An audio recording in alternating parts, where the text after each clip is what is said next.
Thank you for joining us on our QTV Business and Economy program. The Business and Economy program is intended to promote the ideals of a corporate Gambia identity with the objective of forging partnerships through dialogue between the public and the private sector, civil society organizations, and the international community. In today's episode, we shall be talking about a very important and critical issue, and that issue has to do with sand mining in the Gambia and the impasse that we have experienced of late. As an economy, it is important that when we find ourselves in such challenges, that we bring the requisite stakeholders around a round table to discuss the issues at hand with the objective of trying to find solutions to such problems. In today's episode, and to help us do that, we have invited 4 distinguished personalities, of which 2 have showed up and the other 2 are not with us on this program. We have invited the Executive Director of the National Environment Agency, who unfortunately has extended his apologies for not being on the program. We have also invited the Director of Geology, who has also extended his apologies for not being on the program. But within our midst in the studio today, we have Mr. Jase. Mr. Jase is a representative of the communities of Gunjur and Sanyang. And we also have in our midst Mr. Nyasi, who is the Public Relations Officer of the Tippa Garage Welfare Association. These 2 gentlemen we shall be having a discussion with in the studios here to help us understand the reason for the impasse in sand mining and the challenges that impasse is having on our economy.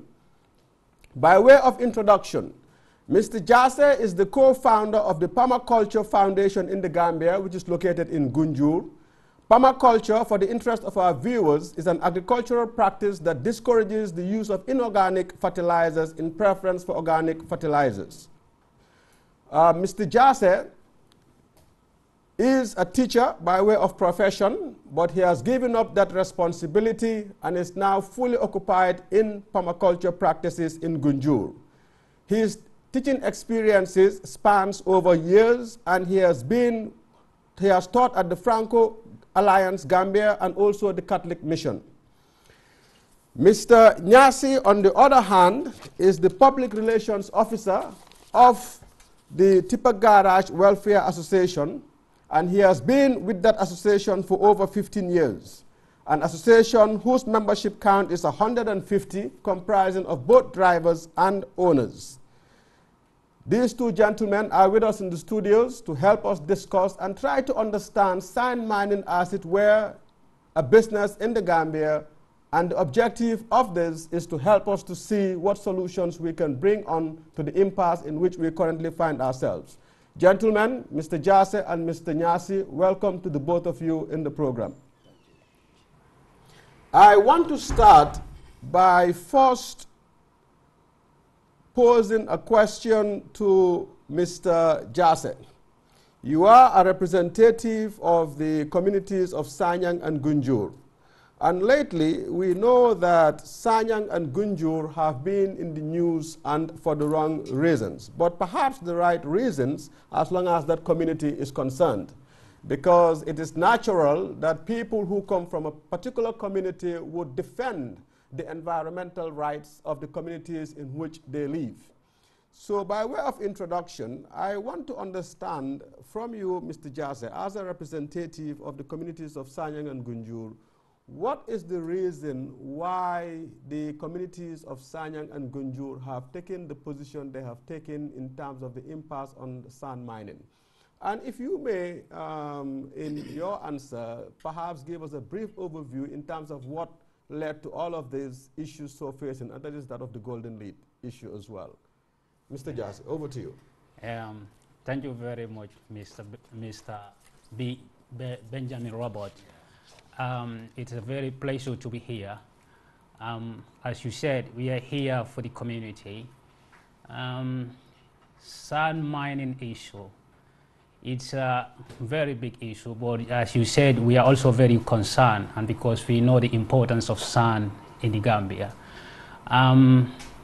We take this stand because the system of sand mining, which has been going for a very long time, is not visible to what the community think is the right thing to do. Because if you look at the sand, where they mine the sand is in people's land, and those people are very concerned, and then they wanted to see a proper system that could lead them also to have something out of that sand mining. And it also need to benefit the communities that are very next to the sand mining area. Because if you look at the Kombo South, it's been a long time that is the same area that sand mining has been taking place for a very long time. And if you look at Gunjur, people that are responsible for that, they are just a family. The whole Gunjur doesn't have its specific land. The land belongs to the families.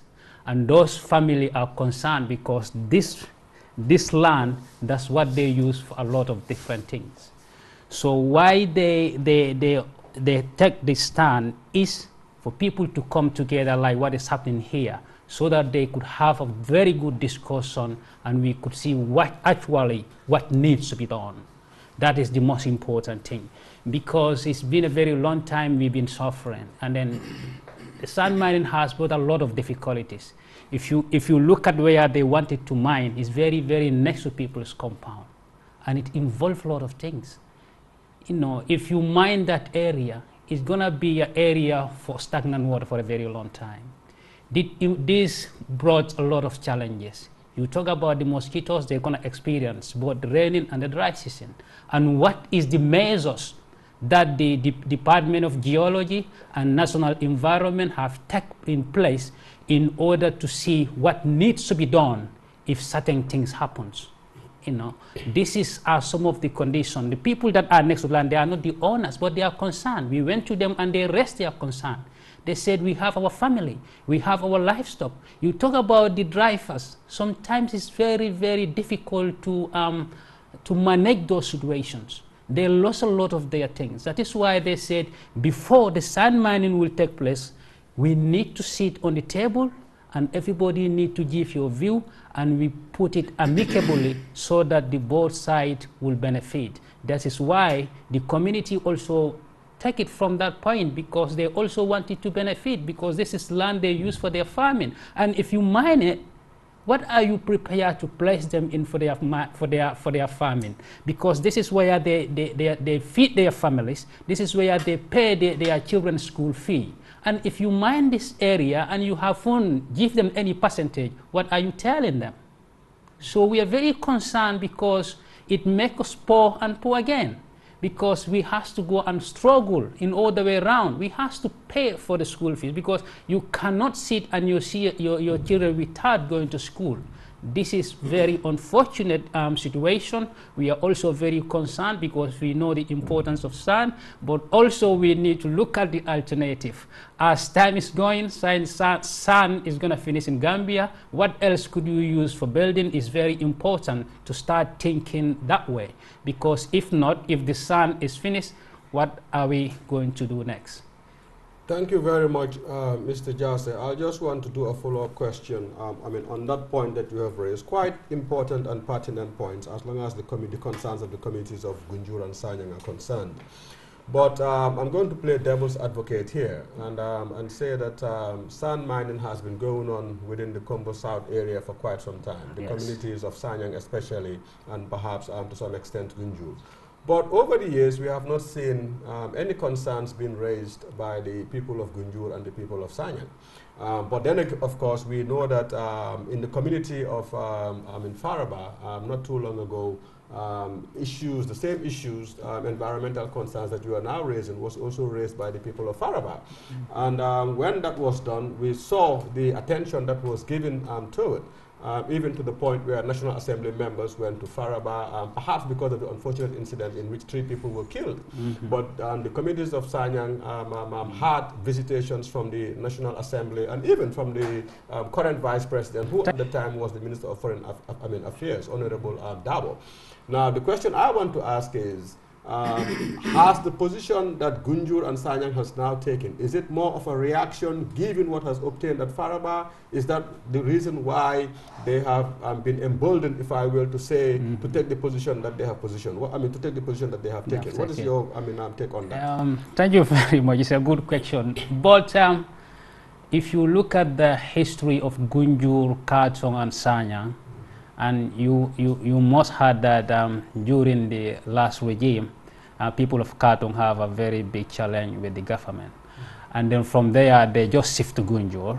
And then we also wrote, myself and 3 other people wrote a letter on behalf of the communities along the coast to take it to the president's office, the then president's office.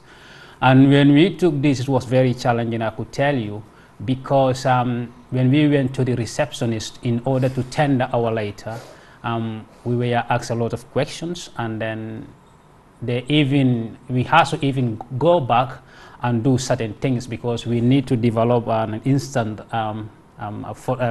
photo, myself and 3 others, and everybody needs to write your name and your contact number and against your image in order for them to accept your letter.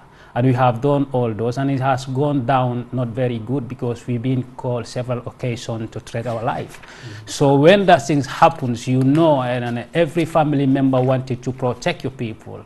And then the people were very aware that this happens. And then, our families are very concerned to say, this is not only Gunjur, we have to give chance because sand mining also, they understand that it employ a lot of people, and this is the time they came and then they started mining in Gunjur. But we trying to do something in order to stop sand mining, because the last area that they mine in Gunjur, you could bear me witness, Mr. Nyasi, the way they mine is very, very depth. To regenerate that is very difficult. As we are speaking, we are planning how to plan that area so that we can use it for other purposes, because if not, it's going to be just there for nothing. So that is why it's not because of the Faraba and other places. We've been trying to do this, but we want to do this amicably. Unfortunately, most of the time, the ministries and the departments responsible does not give us, they does not open their door for us to have this dialogue with them. That is why most of the time we find it very difficult. And then we thank God that we have a freedom of speech, and we thought we have a very good democratic government now, and we wanted to just knock their door and tell them these are our concerns. What could we do together? Not only the community, of course, with the people responsible, because I feel that they have a better idea than we do. So when we sat on the table and discuss about this, we of course will reach to the solution that everybody could be able to have what you think is your right. Okay, Mr. Nyasi, I'm now going to come to you. And I know that you have been, you are the pro of the Tipper Garage Welfare Association, and that you have been in this business for quite some time, and you are quite knowledgeable in terms of what obtains within the sand mining sector. The question that I'm going to pose to you is, could you give us a brief overview in terms of the arrangements that exist in sand mining in the Gambia? And here I want you to discuss with the viewers, if you will, in terms of what obtained at the level of Faraba, Manduar, and that area. What sort of arrangement existed at the time, and what are the reasons as to why the people of Faraba, for example, might have objected to when sand mining started again in that area? Okay. Thank you very much, Mr. Benjamin, and my colleague, Mr. Jassy also. This is a very, very important program, and I think as far as the country is concerned, all of us have a role to play towards the development of this nation. This sand mining area also is a very important area, which we all know. Most of the Gambian people, entirely rely on this sand mining area when you come to business or so, like the cement, the paintermans, carpenters, whatsoever. They all rely entirely on this sand, because when there is no sand, there will be no construction. Okay, under which the masoners, the cement buyers, whatsoever, and the cement sellers, they all, involved. I think for us as a transport organization, we normally have a meeting with the geology department, which are responsible for these sand mining areas. And we also try to have an organization, okay, which is a transport organization, like the Tipper Garage Welfare Association. But not only the Tipper Garage Welfare Association. When we talk about the transport, is general. Okay, in fact, we even wanted to have one transport union across the country, okay, including the taxi, the goods transporters, sand or gravel, whatsoever, and the like. But still, to have that is a problem. I think if that's... Why is it a problem? Yeah, we still, have series of meetings with the Ministry of Transport, so that they can help us in order we can be able to go to a Congress where we can have our president and we have the entire executive in place. That executive will be working hand in hand with the Ministry of Transport. Okay, so you will see like this Faraba incident. It can be in this way that when our organization is existing, the ministry or the geology department can really invite with the transport organization, sit with them, discuss, the matter. Is perhaps we may come with a solution to that problems. Okay, and I think the Faraba incident, for what I can understand, is that before the mining started at Bijilo, as we all know. Okay, Bijilo, then Sanyang, then Gunjur, and so forth. But I understand that in the letter that Faraba, Manduar, Mandinarin were all abandoned to mine sand at that area before. Okay, so I don't know why this time around also, they also have, a launching whatsoever and to mine that area again. Okay, and to me, I really think that should be like the geology department or the government should be responsible entirely on this sand mining thing. I think this problem started when they started giving the launching to private individuals, okay, to mine this area. Okay, and to be really honest with you, with the geology department before, our organization, used to have a series of meetings with them, and we have a very strong rapport, okay, with the geology department. Anything, or any situation, they will invite us, then we go to their office, sit with them, discuss with them, and we come to a solution to any problem. You understand? So, and I think that same should really continue, okay, between our transport organization and Department of Geology or Ministry of Transport. But unfortunately, this is not still happening between us and the Ministry of Transport. And we still want to establish one transport union across the country, but still it's a problem. Yeah. Okay. Now, I want to come to another point in terms of the views that you have expressed.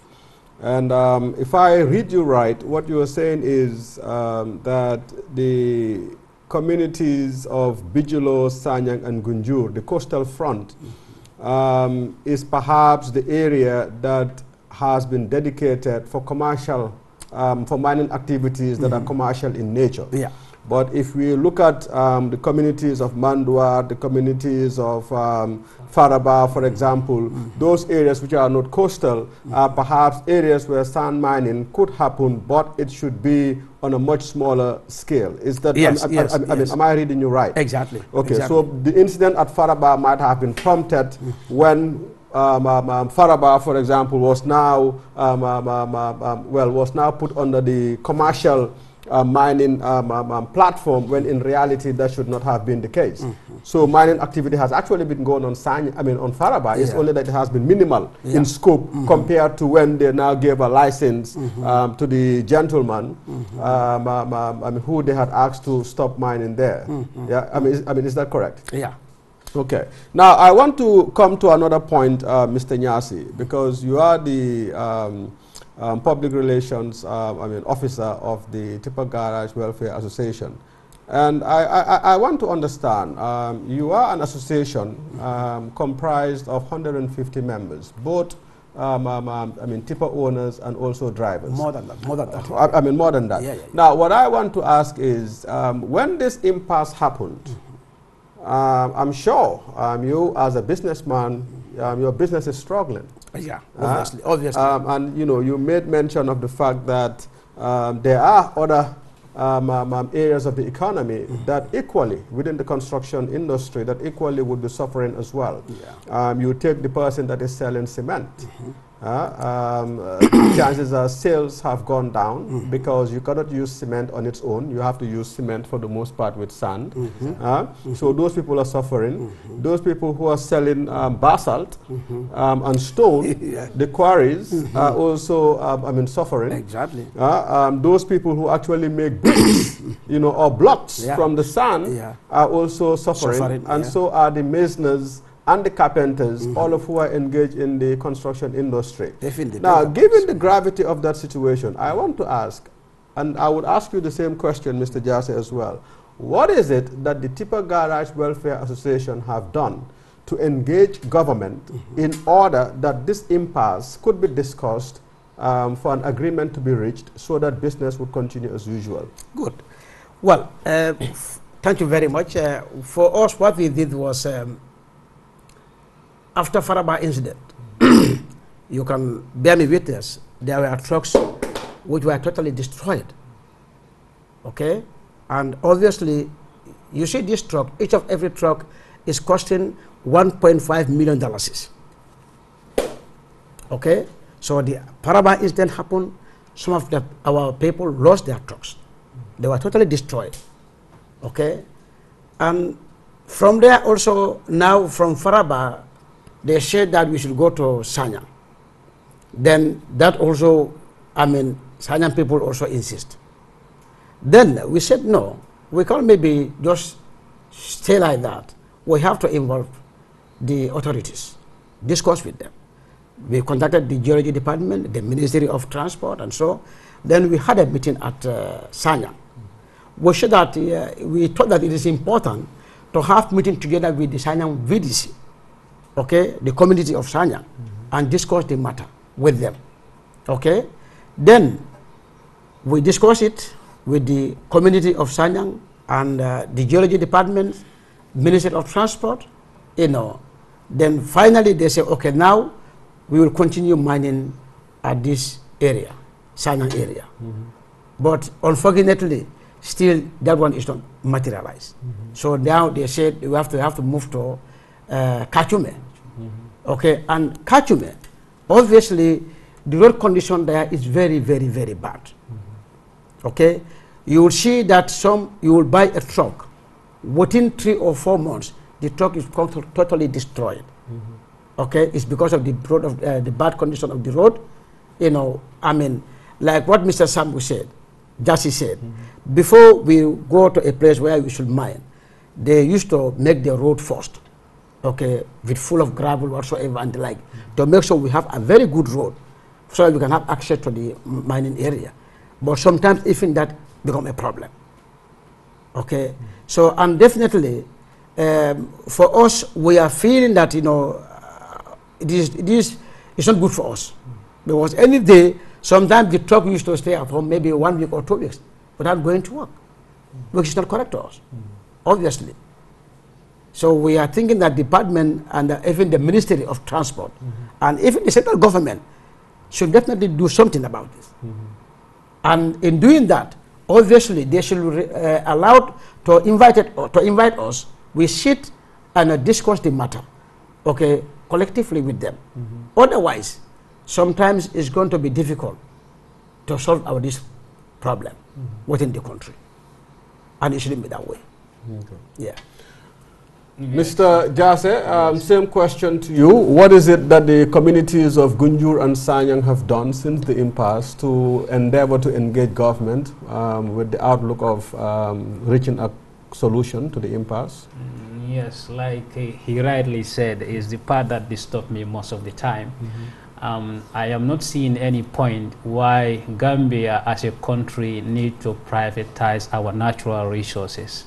That is the point every Gambian should make an alarm to stop to that, because Gambia, we all know, is a very poor country. The natural resources that we have shouldn't go to an individual or company.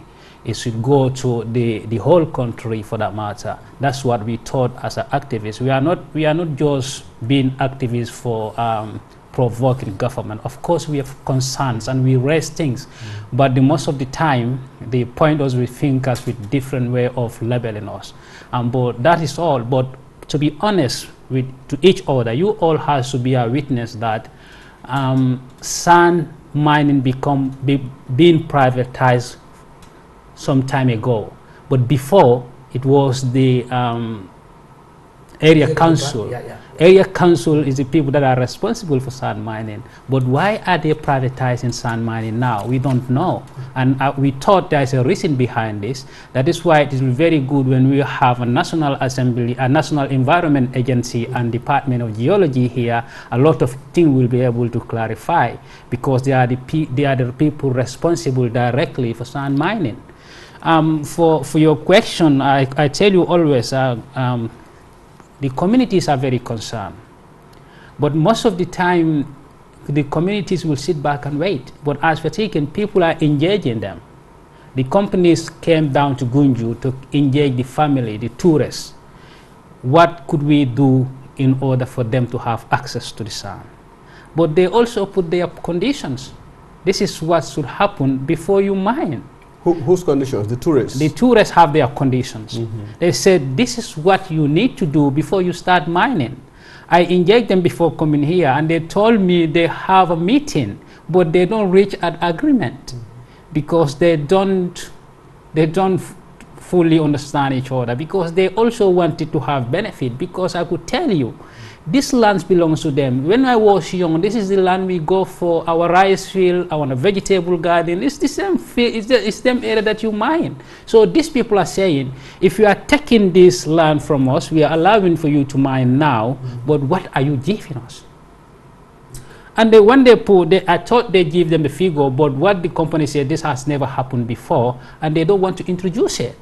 So I don't know what are they telling them. For me, I would tell them, yeah, we are very concerned that the sand mining in Gambia, because sand is a very important business in the Gambia, and I think if you are not properly using that land, you know that area been mined before, it's been mined before, and they wanted to just go back and mine it again. Kachume has been mined before, and they just wanted to go back, and these people doesn't benefit anything before.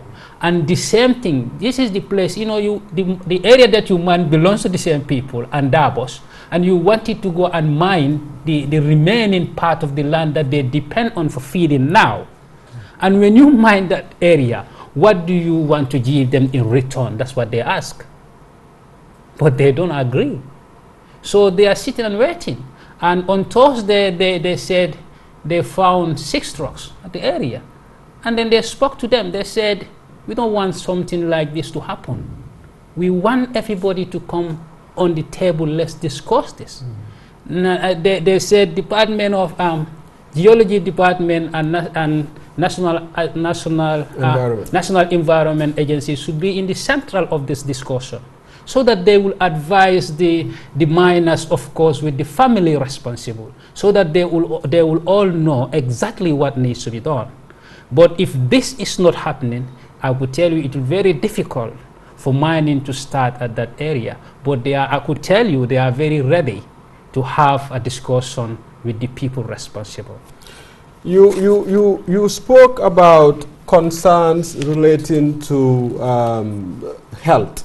Yes. When you said that you know, the concerns of the people of Sanyang and Gunjur, and the reason why they have taken the stance that they have taken is largely because of their concerns about health.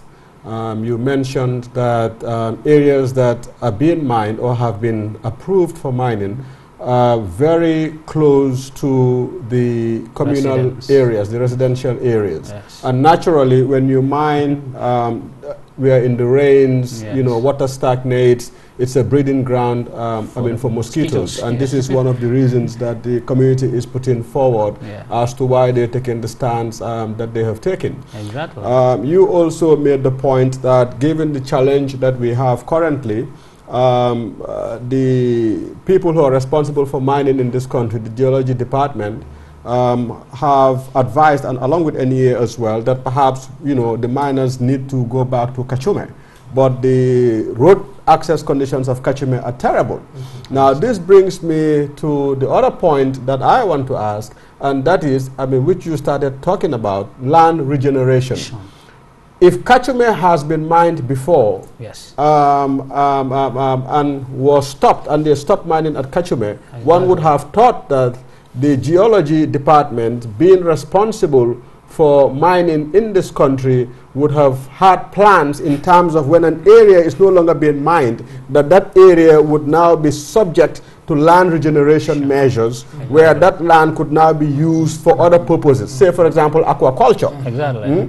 So are you telling me that Kachume as it is, if you go there, nothing has been done, it is the way it used to be? I mean, is that the case? I mean, can you give us an update in terms of the state of Kachume, both of you, please? Nothing absolutely have been done. Okay. That was regenerated naturally for itself, but nothing. The Department of Geology, I think they will tell you honestly they haven't done anything. People of Gunjur normally put themselves together. As we are speaking, we are for CBOs, community-based organizations. They put themselves together.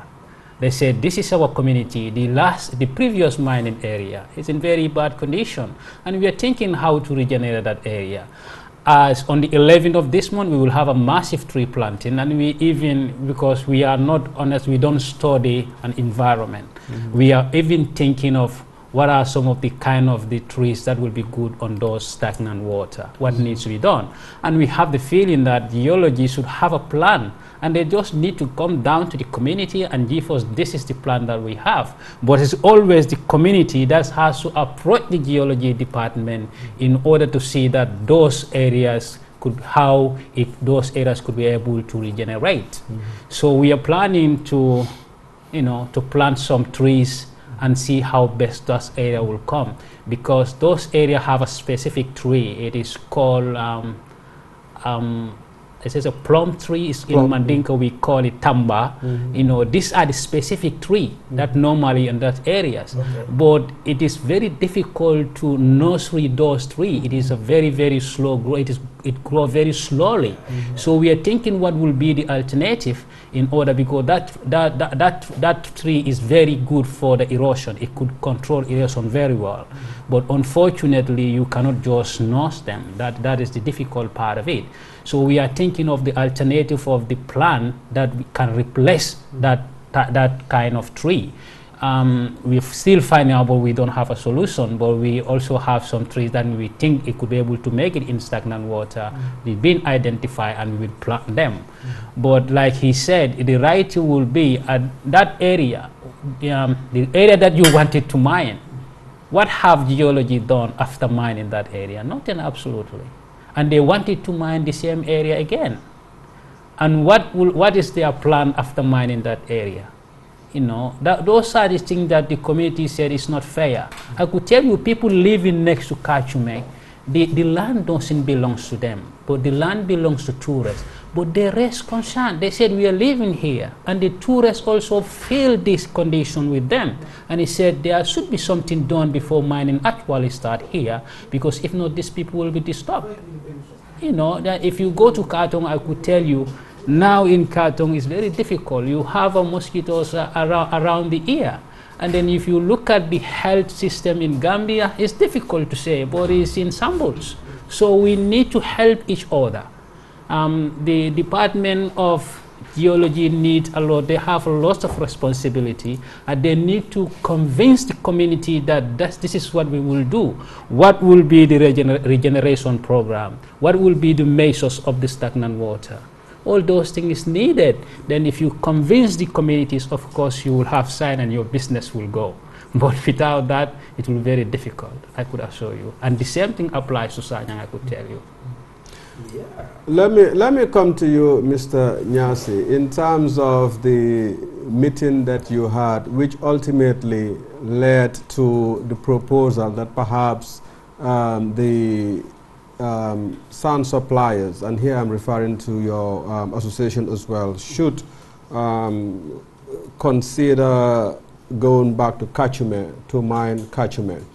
And of course, as you rightly indicated, the road conditions there are bad. Yeah. I mean, if that was put on the table from the side of government as a possible alternative to the current sand mining impasse that we have, were there any discussions from the side of the government when you raised the concern that the road conditions are bad for government to see what it can do to help improve the road situation there currently as we speak during the rains, so that the tippers, you know, can be able to go and you know, take sand from that area? I mean, was that raised? I mean, was that proposal brought to the government for them to look at the road conditions? Of course. That was raised during our meeting.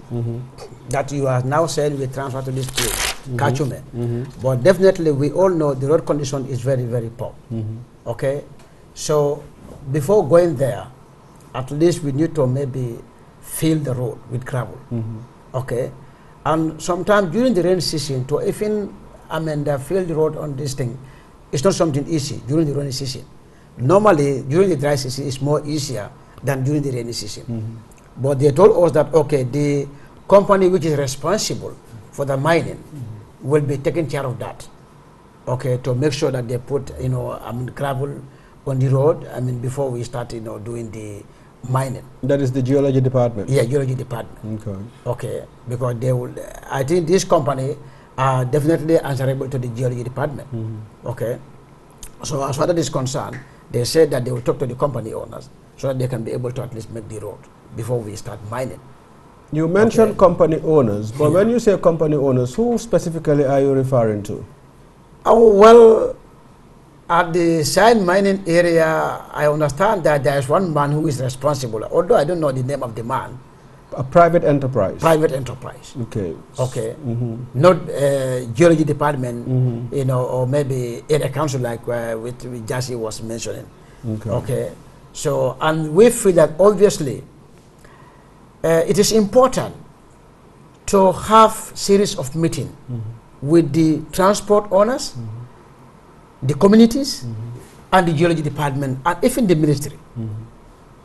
And obviously, as a government, I think we should try to understand that the government belongs to those people.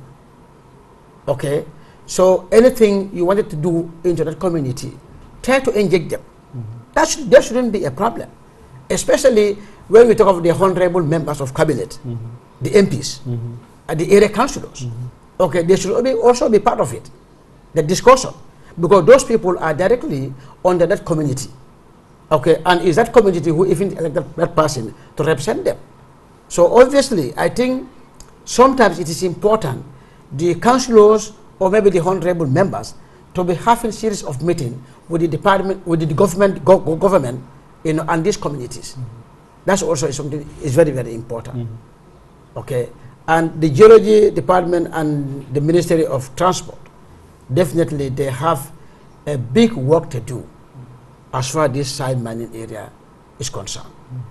And we are definitely appealing. They should not be hesitant to have series of meetings with the transport organization and the communities. any problem can be discussed and solved amicably. That's the belief I have. Yeah, thank you. Now, he's made a very important point, and I'm going to take that point with you, since you are representing the communities of Sanyang and Gunjur. And my point here is going back to the National Assembly members who hail from the communities of Sanyang and the community of Gunjur. And even if we should take it further down at the level of the wards and the councillors, what is it that the councillors and the National Assembly members who are representatives of Gunjur and Sanyang, are they aware of this issue? And what is it, what position have they taken vis-a-vis this impasse? Because as the bona fide representatives, of the communities of Sanyang and Gunjur, one would have thought that the National Assembly member, or members rather, would be, in the center of this issue, trying to engage and garner support at the level of the parliament so that this issue can be resolved. Or equally, the ward members, the councillors, engaging at their respective, council or municipality to have solutions to this. What has been happening, at that level? Yes, I think it's unfortunate. Most of the time, the electorate, people that vote in other people, to represent them in the various positions. Since we start as Kombo South, if you talk about the Golden Lead, it's been a very long time that we are complaining. And then here comes, and then I could tell you, it's not because of the Golden Lead this sand mining came. When we are talking about the Golden Lead, people are mining in Gunjur, but we don't stop. We don't stop them, did we? We don't. You can be a witness. So, but the concern is raising every now and then. And then, like he said, National Assembly member, the committee that is responsible for environment, I personally met them with the help of the Green of Gambia. We have a very good relation with them, and we jointly wrote a letter in order to meet them to raise some of the environmental concerns that is happening around the Gambia, but specifically in Kombo South. When we went, they accommodate us. We wrote to a lot of different ministries, but they never give us an audience. They don't even want to meet us, But we thank to those parliamentarians. They honestly give us an audience, and then we explain exactly how we felt. And then they honestly understand us, and they came down. You could remember that those committee went down to Sanyang and then Gunjur. I could remember Gunjur and Sanyang, and they were far about some point. They are the people who sees Nasim company at Sanyang. They say you need to stop operation because you don't meet the requirements. They met Gunjur. They said yes, they have a treatment plan. They could not stop them because these are the requirements that the government is asking. But when it comes to this sand mining again, it's been a long time this happening that people don't have sand. But none of these people are concerned to come down to the community and say what is happening and why the sand is not mining. Why sand miners are not mining. They never did that. It's only the community has to take this upon themselves and try to meet them to give them the information.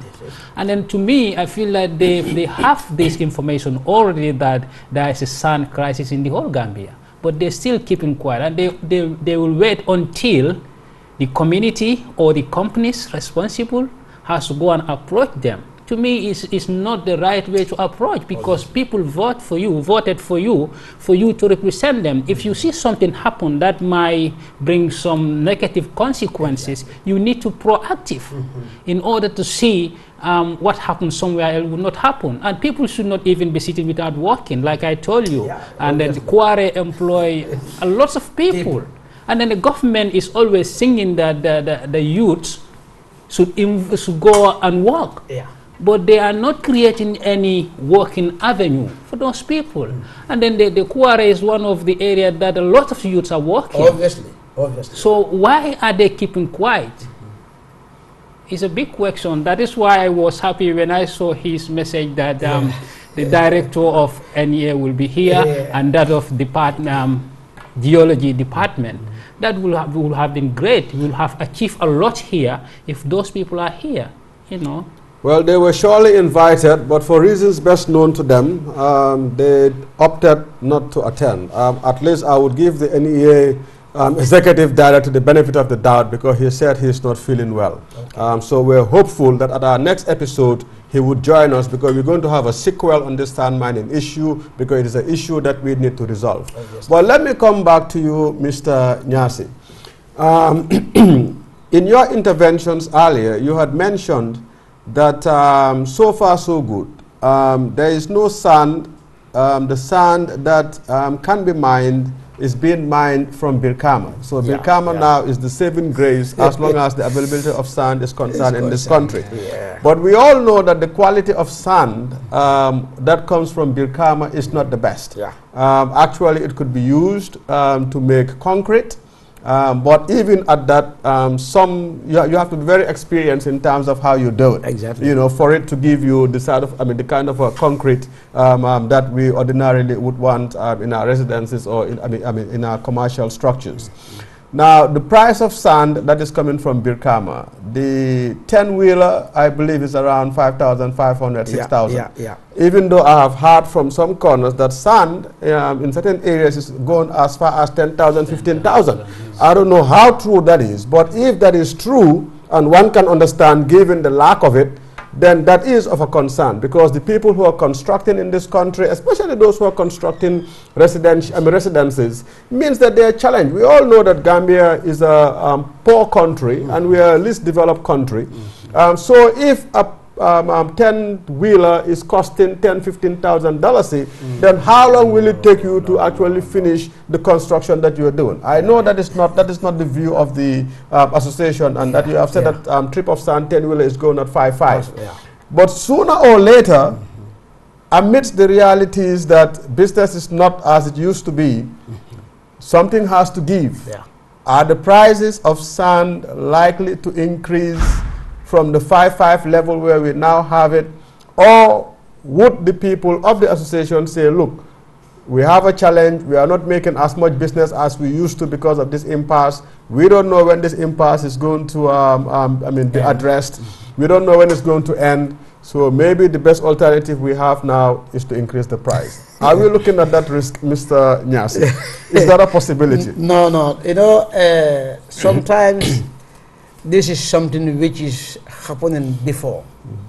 You know, when you talk of this price thing, it depends. Actually, we have a fixed price as far as this sand mining is concerned. We have 10 wheels which have 9 cubic, 10 cubic, or even more. They normally charge per cubic from the, let's say, Department of Geology or maybe the company responsible. For the 9 cubic, at the moment, I can understand they paid not less than $1,250. Okay, then from there, the loader also, they used to pay the loader, you know, maybe around $600 to $700. Then after you come and buy fuel, you understand. Then if you put all, amounts together, then you are talking of maybe around $3,000 to $4,000, something like that.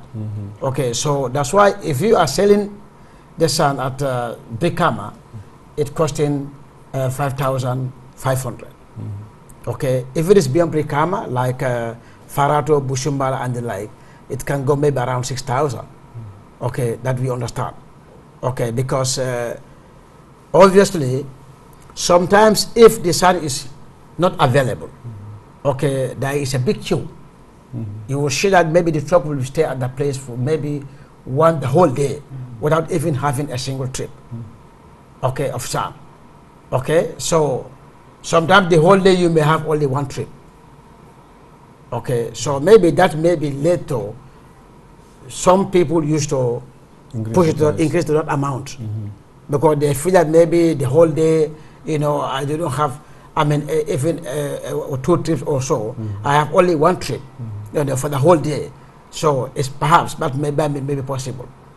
Okay, and this is something which even before, like in Kachubi area or so, when there's a problem, you know, then maybe you can't have maybe more than 1 trip a day. Sometimes it's go like that. But this one, we never advise to any driver to increase a price to that amount. No. We always take on the price of the government. If the government says this is the price, we normally stick on that price. Okay, but sometimes this is how it comes. Okay, yeah. So the government pretty much sets the price, the pricing mechanism. Yeah. So you just adhere to the pricing mechanism. All the more reason why there should be a meeting between the government and the people who are involved in the sand mining business. Good. Let me come to you, Mr. And the second thing also, you see this transport area, just like what Jassy mentioned. If the government is talking about this youth employment thing also, in our area, I think we employ more than 300 youths or even 400 youths. Okay? That is the tipper garage? The tipper garage, yes, okay. yes. The tipper garage. And you see why we introduce this membership also? Like if you are a member of association, of this association, when there is a problem, you have an accident, okay? Or yes, something like that. Sometimes you may be taken to court, and so as a driver, like the salaries you are earning from that, you know, can maybe, the pay, if they charge you, like from them, the court charge you, like you're supposed to pay, let's say, 5,000 or 10,000 or more than that, the drivers, you know, sometimes they could not be in a position to maybe pay that amount. So if you are a member of the association, we used to consider it very well, all right? To make sure that at least we also put something there. You know, as far as you are a member and you are also contributing your quota. So that's why we also used to intervene to help the person, you know, so that they can be free from that chase. You understand? Yeah. Thank you very much for that. For that revelation. Now, Mr. Jassy, one of the purposes of this TV program is to help bring about dialogue between the public and the private sector in the interest of promoting businesses in the Gambia, so that, you know, businesses would continue to obtain in a very seamless manner. Now, irrespective of the impasse that we are having, and as a representative of the community of Gunjur and Sanyang, is the community of Gunjur and Sanyang willing and able to come to engage for a possible resolution of this issue? I know in your views, in the points that you have made earlier, you had said, yes, we have had some engagements. But are you willing, with the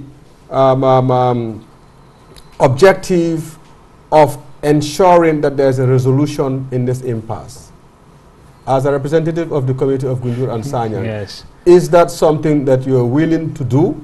And here you are speaking on behalf of your communities. Or is it that you have now taken a stance in which if you don't get your way, then that's it, there won't be any sand mining activities? Are you willing to bargain and to say, okay, we're willing to compromise on this position providing that X, Y, and Z happens? What is your take? Yes. I could be able to say something on behalf of the tourists because I have a discussion with them prior coming here.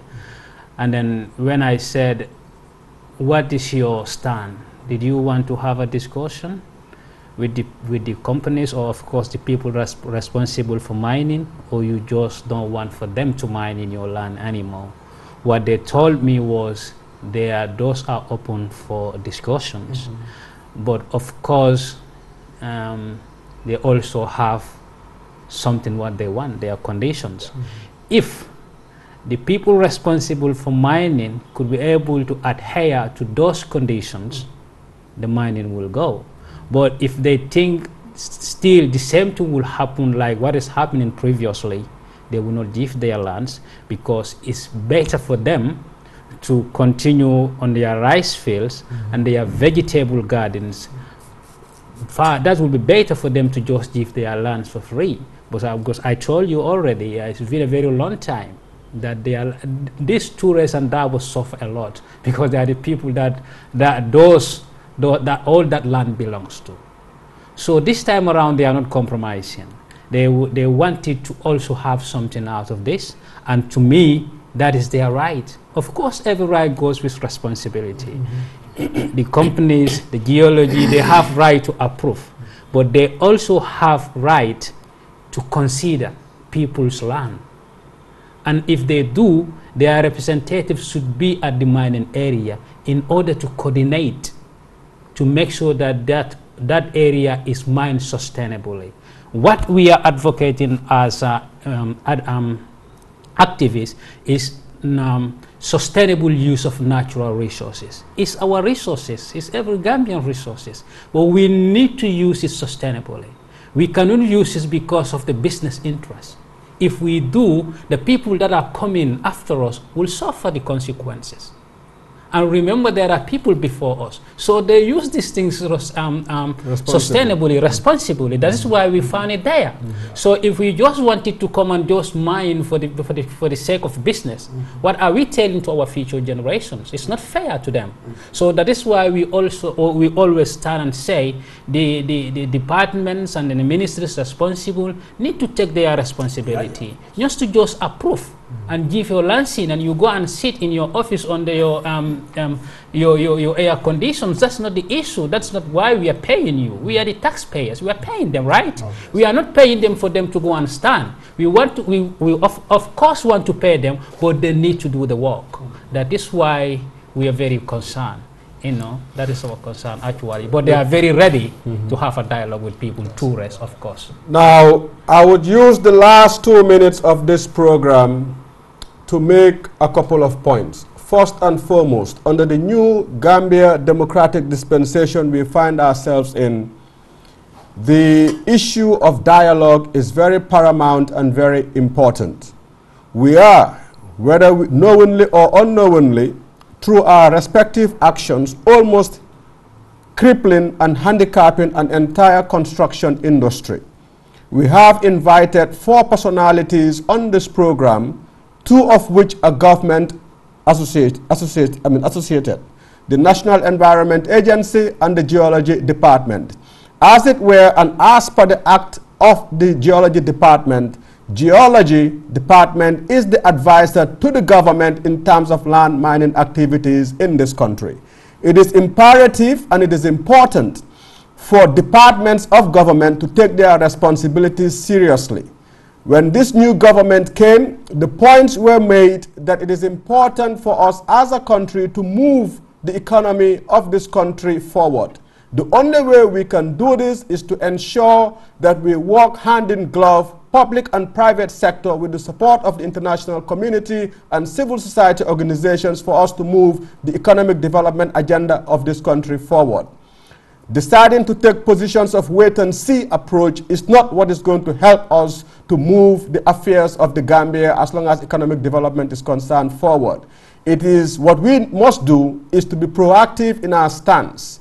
We need to generate employment. The impasse in sand mining, as it were, is actually crippling the economy because employment, which is hard to come by, is being challenged. We heard of the employment that is generated at the sand mining activities. We have heard of the employment that is generated at the level of the tipper garage. And both of these employment are now at a standstill. I would urge the people who are responsible for environmental issues in this country, the National Environment Agency and the Geology Department, to critically live up to their responsibilities and engage with the communities of Gunjur and Sanyang and also the respective associations that is involved in this area, for us to have a meaningful dialogue and engagement to resolve the issues and the challenges at hand. On that note, we hope that the National Environment Agency and the Geology Department would find time to join us on this program so that we can begin to make inroads in terms of this challenge. On that note, gentlemen, Mr. Jase, it's a pleasure having you on this program, and Mr. Nyasi, it's a pleasure having you on this program, and we hope that you'll come again and join us. Thank you.